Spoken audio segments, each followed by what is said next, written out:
Hello, I'm Sam Stovall, Chief Equity Strategist of S&P Capital IQ. At this week's Investment Policy Committee meeting, we discussed our investment outlook for the second half of 2013.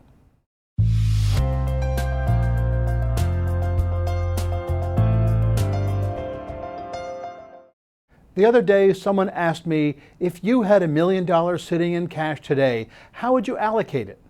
I reminded them that on June 5th, S&P Capital IQ's Investment Policy Committee raised its 12-month target for the S&P 500 to 1780.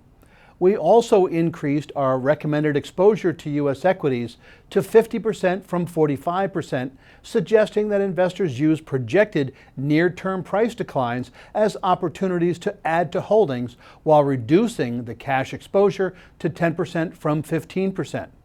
We kept our recommended allocation to foreign stocks at 15% and maintained our underweight to bonds, reminding investors of our preference to shorter dated securities. So today, when describing our outlook for the second half performance of U.S. equities, we borrow liberally from Herman's Hermits. Second verse, same as the first. While we expect the trend to be the same, we think the magnitude of the advance will be less, but the volatility will be more. If we're wrong, it may be because the S&P 500 approaches our 12-month target as early as year-end.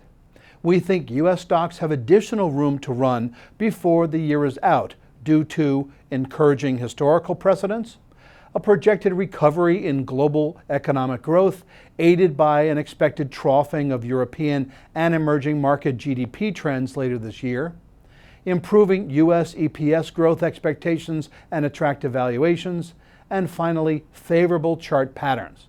So barring any dissonant discord, we think the second verse should sound an awful lot like the first.